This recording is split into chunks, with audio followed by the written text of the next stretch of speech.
I saw a video of Lizzo talking about how sampling started. They created the genre of hip hop through sampling records in their parents' vinyl. All that rock and roll that was stole from black people, there was no sampling laws back then when you were stealing rock and roll from Sister Rosetta Tharpe. You had like DJs in the very beginnings of hip hop sampling music with like Kool Herc, Grandmaster Flash.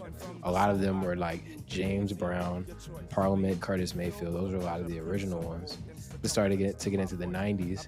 People started to have things to say about it. Essentially, before the first court case, which was Grand Upright Music versus Warner Bros. Inc., an artist named Gilbert Sullivan, who sued Biz Markie about a song called Alone Again Naturally.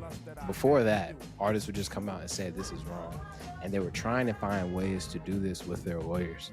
Essentially, Gilbert Sullivan was the first to do it. And the judge on that case, the first thing he led with was saying, "Thou shalt not steal."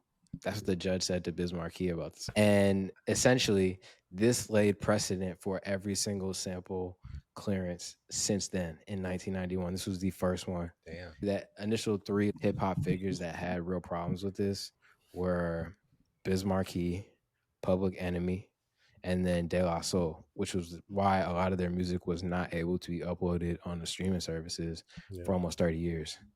I thought this was crazy. This also explains some things that happened afterwards. Like the reason that the Puff Daddy shiny suit era was a thing, like when he was doing all the bright colors and the shiny dancing and stuff like that, he got a record deal that allowed him to use all the big samples and get them cleared because the label owned all the big samples. So he made the deal with that in mind. That's why he was like trying to be super flashy and big about it.